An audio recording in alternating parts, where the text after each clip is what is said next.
एक लंबे समय से मणिपुर में हलचल तेज है। वहां पे विद्रोह चल रहा है, आंतरिक मामलों में लड़ाइयां चल रही हैं।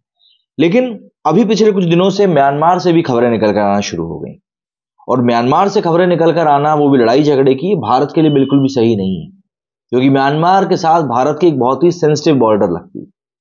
भारत के पड़ोसी मुल्क म्यांमार में एक बार फिर से हालात बिगड़ना शुरू हो गए। यहाँ बीते 3 हफ्तों से सेना और जुंटा विरोधी बलों के बीच में लड़ाई चल रही है। जुंटा माने सैन्य शासन, तानाशाही या फिर निरंकुशता। म्यांमार की मौजूदा सरकार को जुंटा शासन ही कहते हैं। वहां 2021 में सैन्य तख्तापलट हो गया था और सेना ने वहां के नेता आंग सुन सू की को गिरफ्तार कर जेल में डाल दिया था। अब वहां फिर से लोकतंत्र समर्थक फोर्सेस और सेना के बीच में लड़ाई छिड़ गई। लोकतंत्र समर्थक फोर्सेस ने इसे ऑपरेशन 1027 नाम दिया है। ऑपरेशन 1027 असल में वो तारीख है जिस दिन इसे शुरू किया गया था।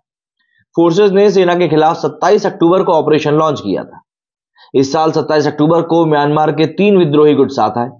ये थे अराकन आर्मी, जिसको कि ए कहा जाता है, Myanmar national defence alliance army मतलब कि MNDAA, और तांग नेशनल लिबरेशन आर्मी मतलब कि TNLA। क्योंकि वहां के सैन्य शासन के खिलाफ इन 3 गुटों ने 27 अक्टूबर को ऑपरेशन छोड़ा, इसीलिए इस ऑपरेशन का नाम 1027 रख दिया गया। ताकत की बात करें तो शुरुआत करते हैं म्यांमार नेशनल डेमोक्रेटिक अलायंस से। तो इन तीनों में सबसे ताकतवर यही मानी जाती है। ऑपरेशन 1027 को लीड भी यही कर रहे हैं। इसका गठन 1989 में हुआ था और इसमें लगभग 6000 लड़ाके हैं। बात करें अराकन आर्मी की तो इसका गठन 2009 में हुआ। ये रखाइन प्रांत में एक्टिव है और यूनाइटेड लीग ऑफ अराकन मतलब ULA की मिलिट्री विंग। इसके नेता त्वान मरांट नाइंग हैं। माना जाता है कि इनके पास करीब 35,000 से भी ज्यादा लड़ाके हैं, जो कि कचिन, रखाइन और शान प्रांत में काफी ज्यादा एक्टिव है। और बात करें TNLA की तो Ta'ang national liberation army Palaung state liberation front मतलब कि PSLF की एक मिलिट्री विंग है। 2005 में सरकार के साथ समझौते के बाद TNLA का विघटन हो गया था। 2011 में इसे फिर से गठित किया गया और माना जाता है कि इसमें 8000 के आसपास लड़ाके हैं। अब बात समझिए अगर विद्रोह की, तो इस पूरे ऑपरेशन का मकसद वहां के सैन्य शासन का मुकाबला करना है। ब्रदरहुड अलायंस के नाम से बना ये विद्रोही गठबंधन उत्तरी शान प्रांत में सेना और उसके सहयोगी संगठनों को खदेड़ता है। ये प्रांत म्यांमार चीन सीमा के पास पड़ता है।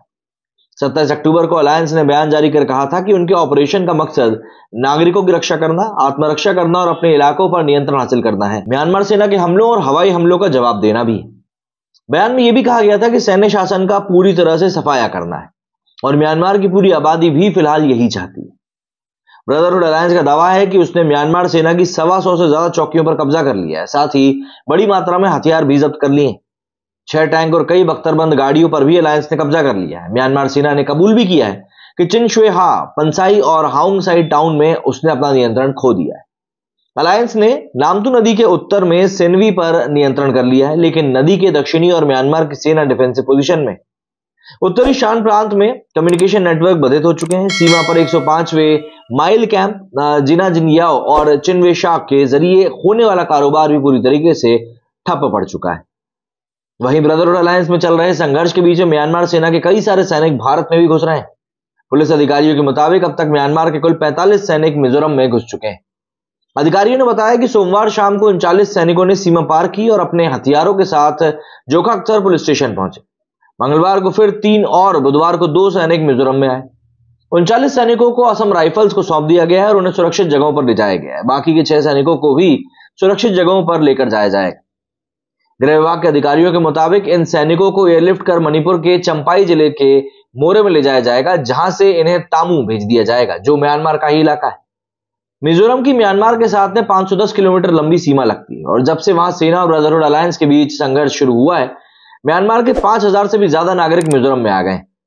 मिजोरम में म्यांमार के जिन नागरिकों ने शरण ले रखी है वो चिन समुदाय से आते हैं। मिजोरम के मिजो और चिन दोनों ही जो जनजातीय समूह से आते हैं। अगर हम बात करें कि ये भारत के लिए क्यों चिंता का विषय है, तो म्यांमार में चल रहे संघर्ष ने चिंता वाकई में बढ़ा दी। चीन ने ही संघर्ष विराम की बात कही है, वहीं भारत के लिए ये और ज्यादा बड़ी चिंता की बात है।